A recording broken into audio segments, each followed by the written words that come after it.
Bienvenidos a la serie Lo que creía Elena G. de White sobre la reconciliación del pecador con Dios. Estamos en la sección número 5, correspondiente con el video número 6. La pregunta a contestar en esta ocasión es: ¿qué relación tiene la reconciliación del pecador con Dios con la obra de Cristo como mediador en el santuario celestial? Creía Elena G. de White que la reconciliación del pecador con Dios y viceversa se da, ocurre, tiene lugar antes de que Cristo inicie su obra sacerdotal como mediador en el santuario celestial. O por el contrario, creía ella y enseñaba que la reconciliación del pecador con Dios y viceversa inicia cuando Cristo inicia su función de mediador en el santuario celestial. Si ella creía que dicha reconciliación inició y se consumó en el acto mismo de la muerte de Cristo en la cruz, debe haber quedado algún registro de sus escritos que así lo diga, en esas o en otras palabras. Pero hay que decir aquí que no es ese el caso, no creía ella eso. Esto puede mirarse fácilmente al ver lo que ella expresó respecto a cuándo inicia la reconciliación del pecador con Dios y de Dios con el pecador. Algunas declaraciones al respecto. Leo de La maravillosa gracia, página 154, el párrafo 1. Dice: el pecado de Adán y Eva produjo una horrenda separación entre Dios y el hombre. Y Cristo se interpone entre el hombre caído y Dios y le dice al hombre: todavía puedes venir al Padre. Se ha trazado un plan mediante el cual Dios puede reconciliarse con el hombre y el hombre con Dios. Mediante un mediador puedes aproximarte a Dios. Y ahora está de pie para mediar en tu favor. Es el gran sumo sacerdote que está implorando en favor tuyo, y tú debes venir y presentar tu caso al Padre por medio de Jesucristo. Así puedes encontrar acceso a Dios.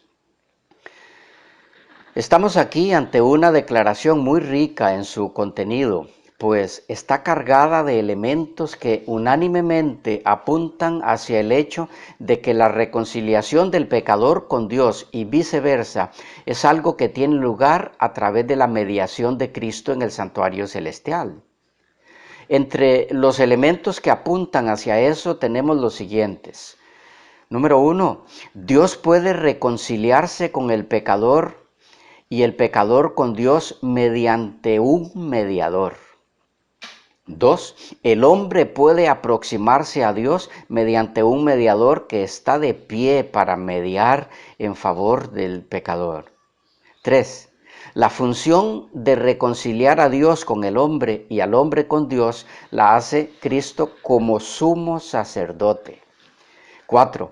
Para que la función mediadora de Cristo como sumo sacerdote pueda lograr su objetivo de reconciliación del pecador con Dios y viceversa, el pecador ha de ir al Padre en el nombre de Cristo y presentar su caso.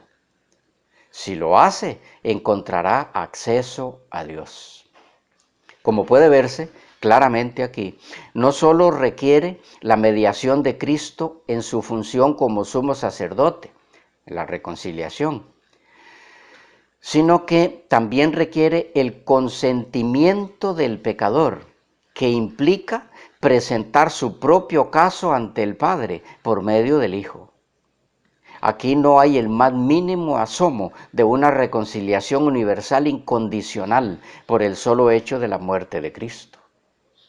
Por otro lado, hay que recalcar aquí que la mediación de Cristo como sumo sacerdote es terminología alusiva a su obra en el santuario celestial, no a la cruz. Él no muere como sumo sacerdote, sino como cordero. Como sacerdote aplica lo que logró en la cruz. Su sangre, su vida sin pecado, dada en la cruz, es lo que lo capacita para su función de sumo sacerdote en el santuario celestial, donde por su mediación hace posible la reconciliación de Dios con el hombre y del hombre con Dios. Que la mediación de Cristo es terminología que alude a su función sacerdotal en el santuario celestial y no a la cruz, puede verse por las siguientes razones. Número 1. La mediación de Cristo siempre es presentada en los escritos de Ellen G. de White como una obra posterior a la de su muerte en la cruz. Es decir, siempre que en sus escritos se hace alusión a la mediación de Cristo, esta va precedida de su muerte. Nunca se los presenta juntos como si fueran un mismo acto o como si tuvieran lugar en el mismo momento. Siempre se menciona primero su muerte, luego su resurrección y después su mediación.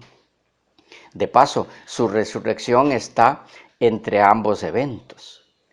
Algunos ejemplos tomados de entre muchos otros, donde puede verse que ese orden de eventos nunca se altera. En la historia de la redención, página 316, leemos: su resurrección, su ascensión y su obra en los cielos como mediador del hombre caído eran temas gozosos para ellos, para los discípulos. Aquí su mediación está precedida de su resurrección y de su ascensión. Veamos otra declaración, en este caso de hijos e hijas de Dios, de 9 de agosto. Dice: la sencilla historia de la cruz de Cristo, su sufrimiento y muerte por el mundo, su resurrección y ascensión, su mediación en favor del pecador ante el Padre, subyuga y quebranta el duro corazón pecaminoso e induce al arrepentimiento al pecador. En este caso el orden es muerte, resurrección, ascensión y mediación. Es muy importante mirar que su mediación va siempre precedida de su muerte, de su resurrección y de su ascensión. Otra declaración más, en este caso del conflicto de los siglos, página 412, edición digital. Dice: por su sacrificio y mediación, Cristo es el fundamento y el edificador de la iglesia de Dios. Aquí la mediación va precedida del sacrificio. No son la misma cosa. La primera hace posible la segunda. Siguiente declaración, de Hechos de los Apóstoles, páginas 186 y 187, edición digital. Dice: por 3 sábados sucesivos, Pablo predicó a los tesalonicenses, razonando con ellos de las Escrituras en cuanto a la vida, muerte, resurrección, mediación y gloria futura de Cristo, el Cordero muerto desde el principio del mundo. Otra vez, el orden no cambia: vida, muerte, resurrección, mediación y gloria futura. Nótese que no siempre se mencionan todos, pero nunca se altera el orden. Miremos otra, en el contexto de la victoria final sobre el mal. En Joya de los Testimonios, tomo 3, páginas 29 y 30. Dice: y el Padre muestra su infinito amor a Cristo, quien pagó nuestro rescate con su sangre, recibiendo y dando la bienvenida a los amigos de Cristo como amigos suyos. Está satisfecho con la expiación hecha. Ha sido glorificado por la encarnación, la vida, la muerte y la mediación de su Hijo. Y en Obreros Evangélicos, página 265, edición digital, leemos: el estudio de la encarnación de Cristo, su sacrificio y su obra de mediación ocuparán la mente del estudiante diligente mientras dure el tiempo, y mirando hacia el cielo con sus innumerables años exclamará: grande es el misterio de la piedad. De nuevo, el mismo orden, en este caso encarnación, sacrificio y mediación. Una declaración interesante de Palabras de Vida del Gran Maestro, página 91, edición digital. Dice: en los días de Cristo muchos oyeron el Evangelio, pero sus mentes estaban oscurecidas por las falsas enseñanzas y no reconocieron en el humilde Maestro de Galilea al enviado de Dios. Mas después de la ascensión de Cristo, su entronización en el reino de la mediación fue señalada por el descenso del Espíritu Santo. Obsérvese aquí cómo la mediación de Cristo es ubicada después de la ascensión y llamada a la vez su reino de mediación. No se usa nunca esta terminología para su muerte en la cruz. Cristo reinó sobre el poder de Satanás en la cruz, por supuesto. Lo destronó, pero eso no es lo mismo que su reino de mediación en el cielo. La victoria de la cruz hace posible su reino de mediación, pero solo después de su resurrección. Siguiente declaración de El Cristo Triunfante, 21 de octubre. Dice, Cristo decidió entregar un obsequio a quienes habían estado con él, pues era la ocasión de su ascensión e inauguración, un momento de júbilo celestial. ¿Qué don suficientemente rico podría Cristo ofrecer para señalar su ascenso al trono de la mediación? Debía ser algo digno de su grandeza y jerarquía real. Cristo entonces ofreció a su representante, la tercera persona de la divinidad, el Espíritu Santo, y este don no podía ser superado. Aquí se llama a su etapa de mediación en el santuario celestial trono de la mediación. De nuevo, nunca se emplea en los escritos de Ellen G. de White esa terminología para la cruz o la muerte de Cristo. Por otro lado, esa etapa en el trono de la mediación, de nuevo es presentada como teniendo lugar después de la ascensión. Una declaración más, en este caso de Exaltada Jesús del 26 de enero. Dice, los misterios de la redención, la mezcla de lo divino con lo humano en Cristo, su encarnación, sacrificio y mediación serán suficientes para proveer para siempre a las mentes, los corazones, las lenguas y las plumas con temas para el pensamiento y la expresión. El tiempo no será suficiente para agotar las maravillas de la salvación, porque Cristo será la ciencia y el canto de los redimidos durante las edades eternas. Otra vez, el orden es el mismo, en este caso encarnación, mezcla de lo divino con lo humano en Cristo, sacrificio y mediación. La mediación siempre va precedida del sacrificio. Bien, creo que los ejemplos son suficientes y cada quien puede hacer su propia búsqueda y no encontrará nada distinto en los escritos de Ellen G. de White.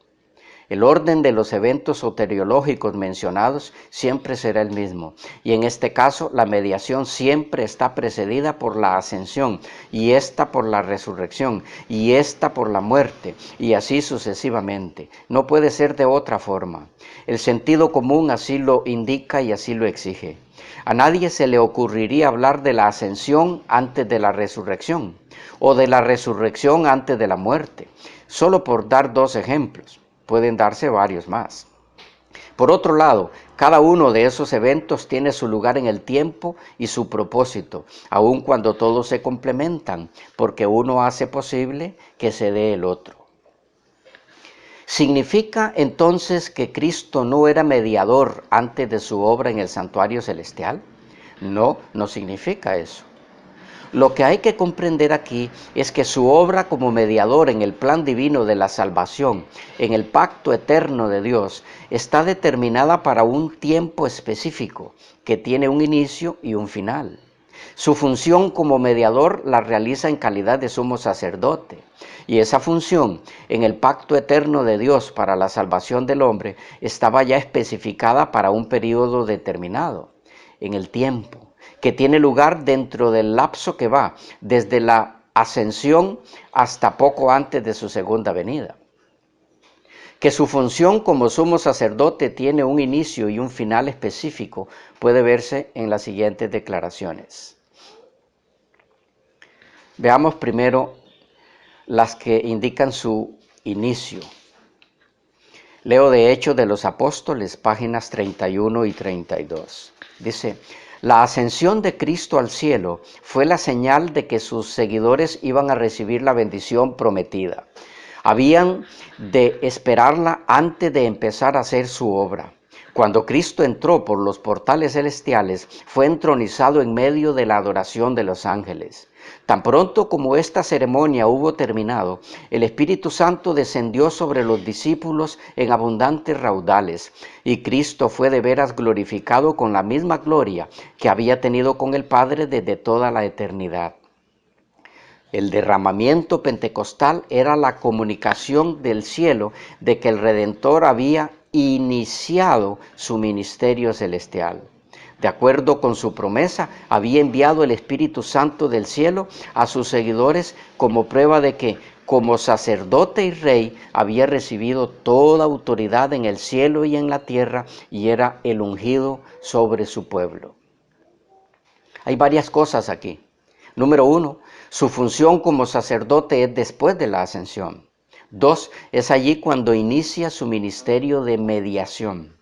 3, es allí cuando es ungido para esa función, a través de una extraordinaria ceremonia celestial que de paso duró 10 días. Esto es así porque Cristo es ungido en forma específica para cada una y en cada una de sus funciones en el plan de la redención. De tal manera que es ungido, lleno, plenamente del Espíritu Santo en su engendramiento para vivir la vida sin pecado, en su bautismo como Cordero de Dios para llevar los pecados del mundo y morir en su lugar, como sacerdote para mediar por los que aceptan su sacrificio y como rey para venir por ellos. En cada etapa Él es ungido por el Espíritu. Sí, en el pacto eterno de Dios, Él siempre fue, desde la eternidad, el ungido de Dios para todas esas funciones que se darían en su momento, según se fuera desarrollando el plan de la redención a través del tiempo. Pero, a manera de ejemplo, ¿a quién se le ocurriría pensar que porque esto es así, entonces Cristo siempre ha sido el Cordero muerto para expiación? Porque si alguien quiere ver las cosas así, entonces no hay lugar para la resurrección, ni los eventos posteriores a ella en el plan de la redención, porque entonces Cristo siempre está muerto, como en los crucifijos del catolicismo romano. Pero la Biblia habla de un Cristo vivo, que resucitó y ahora vive para siempre. Murió, sí, fue el Cordero, la víctima, el sacrificio, pero ahora está vivo. Su etapa de sacrificio, su etapa de víctima ya pasó. Sí, Él es el Cordero inmolado desde el principio del mundo, pero eso no significa que siempre ha estado muerto. Él es el Rey de Reyes y en el pacto eterno está incluida su función como tal, pero no siempre ha ejercido como Rey.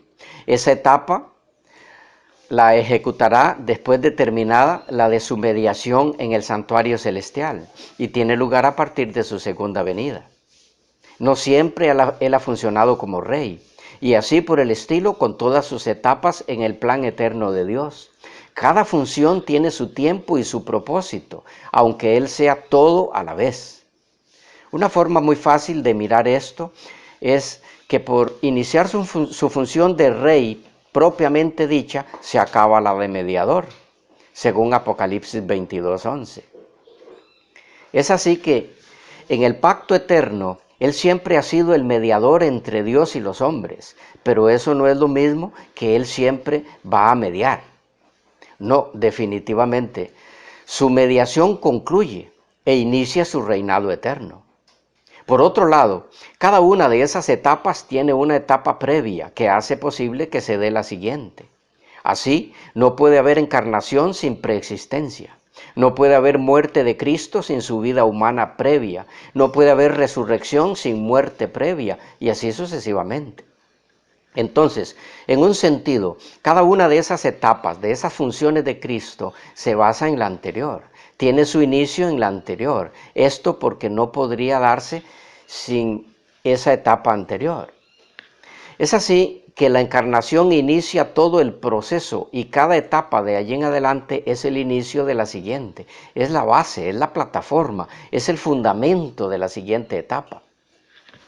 Así, por ejemplo, el reino de gloria de Cristo sobre los redimidos inicia con su encarnación, que da lugar a su vida humana sin pecado, que hace posible su muerte en la cruz, que da lugar a la resurrección, que permite que se dé la ascensión, a fin de que pueda darse la mediación en el santuario celestial, para que finalmente haya un pueblo redimido sobre el que reina Cristo en su gloria.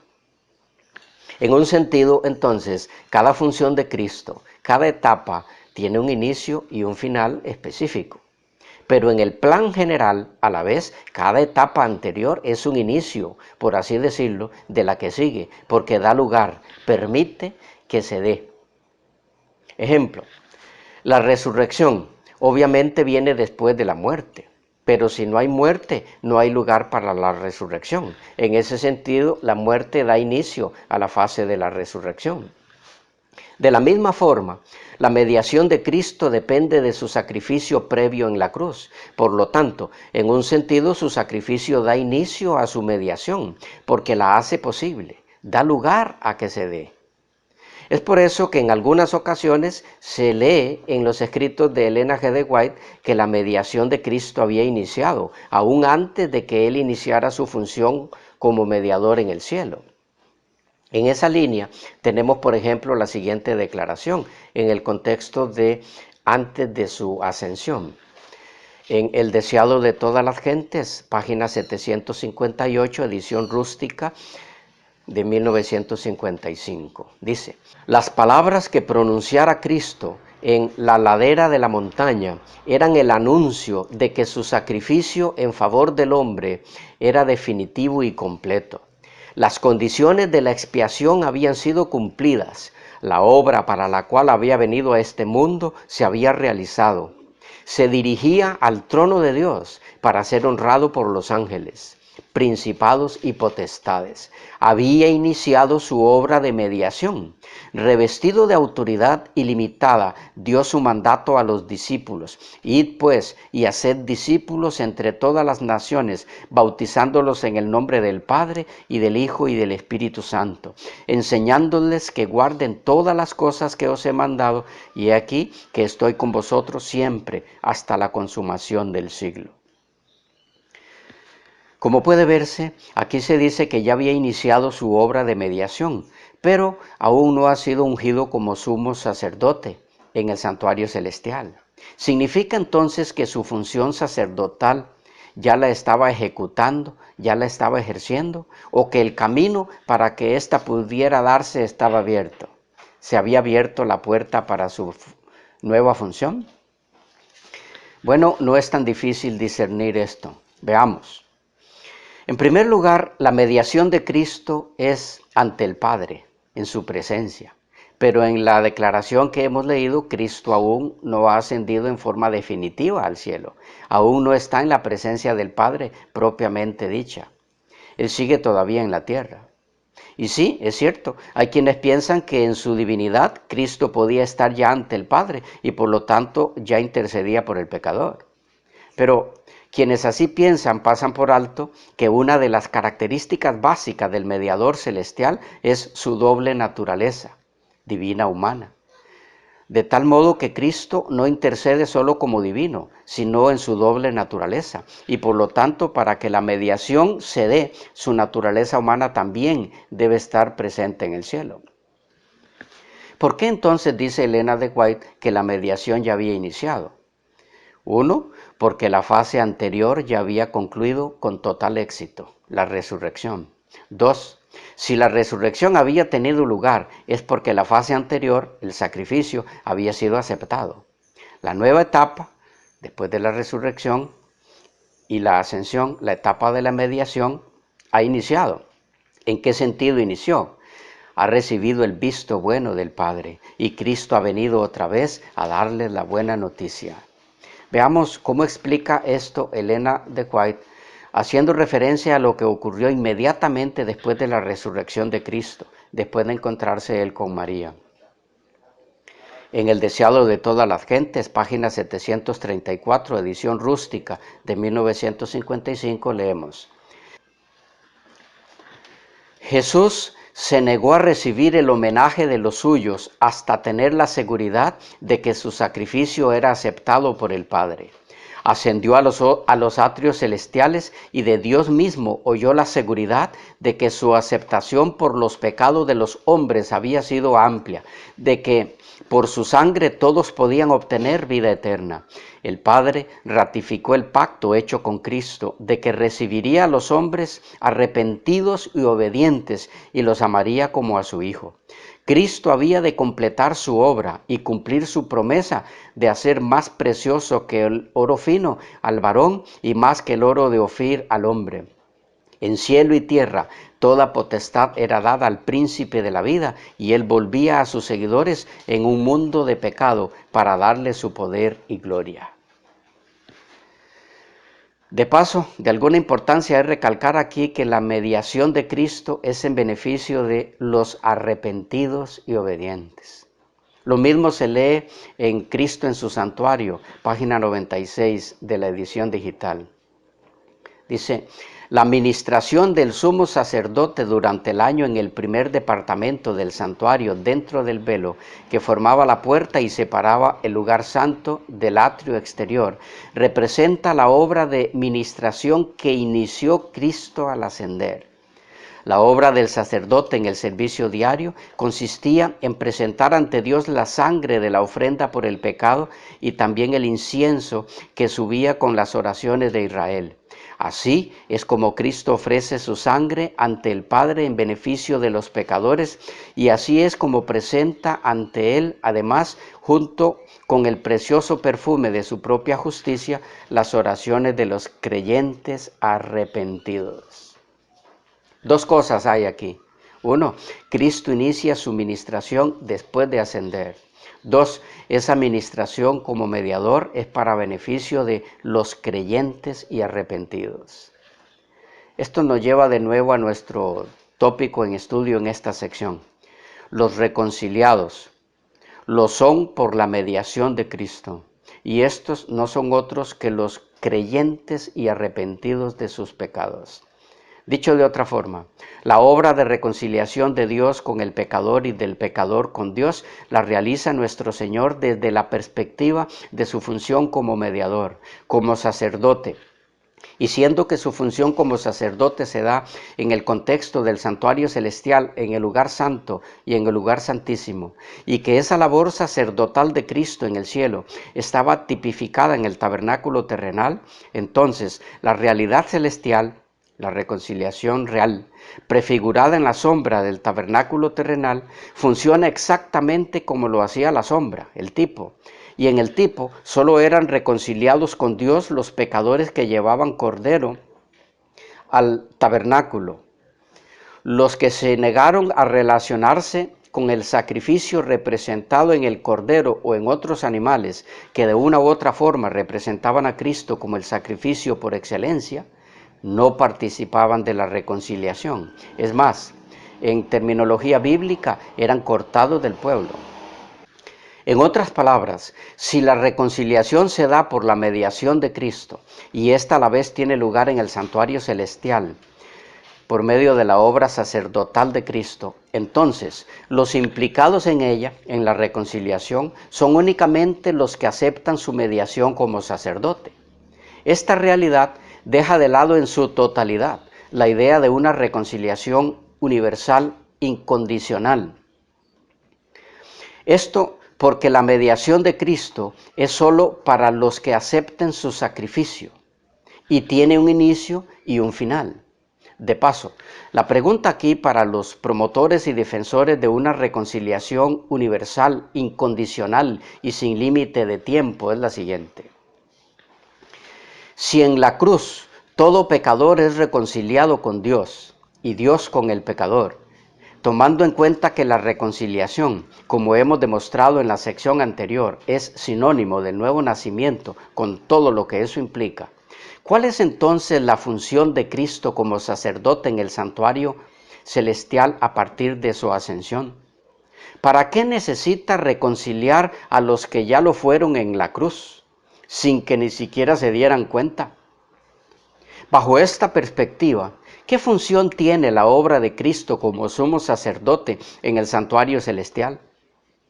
¿Para qué realizar lo que ya no es necesario, puesto que ya se hizo en la cruz? Es más, ¿qué sentido tiene entonces la doctrina del santuario celestial con todas sus implicaciones? ¿Para qué una intercesión por los que ya fueron reconciliados con Dios en la cruz? ¿Para qué un juicio investigador para determinar a quién se reconcilia con Dios y a quién no, si ya todo el mundo fue reconciliado en la cruz?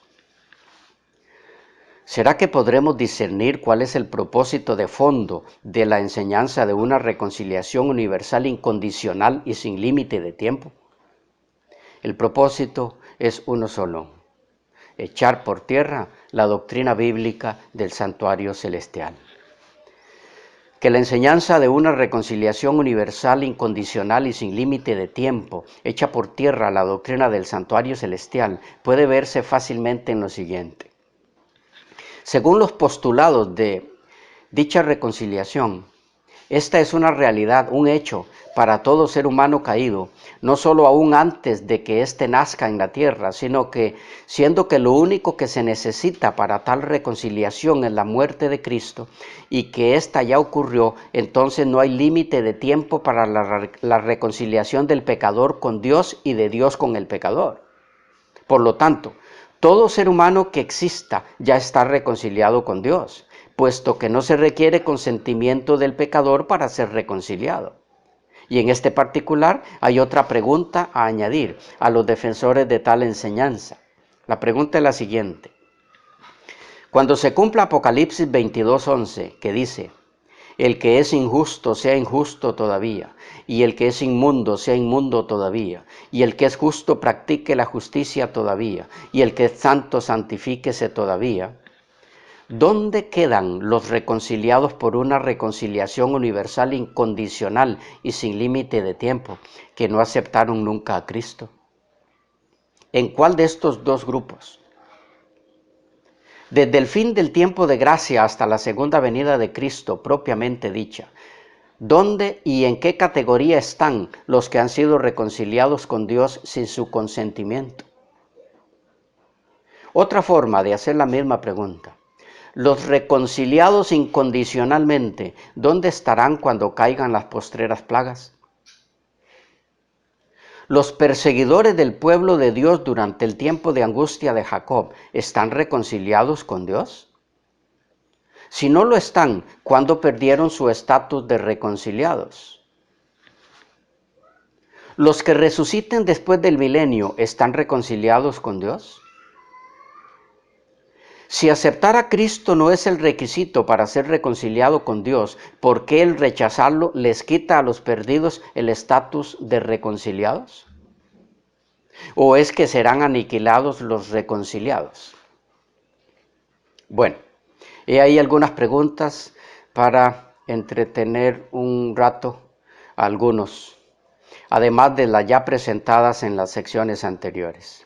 Esperamos que así como tomamos el tiempo para analizar la enseñanza de una reconciliación universal, incondicional y sin límite de tiempo, esperaríamos que por lo menos sean contestadas nuestras preguntas. Aunque si no se hace, no pasa nada, no hay ningún problema. Seguiremos expresándonos al respecto con sus correspondientes exposiciones y en sus correspondientes ocasiones. Para concluir con esta sección donde esperamos haber contestado la pregunta ¿qué relación tiene la reconciliación del pecador con Dios con la obra de Cristo como mediador en el santuario celestial? Y por si ha quedado alguna duda, la respuesta es que la relación es total. Esto porque la reconciliación de Dios con el hombre y del hombre con Dios, según Elena G. de White, se realiza en el santuario celestial a través de la obra sacerdotal de Cristo como mediador. Lo que a la vez indica que, si es correcta la enseñanza de una reconciliación universal incondicional y sin límite de tiempo, entonces la obra de Cristo en el santuario celestial queda sobrando. De paso, dicha enseñanza es uno de los más sutiles engaños del enemigo para echar por la borda la obra mediadora de Cristo en el santuario celestial.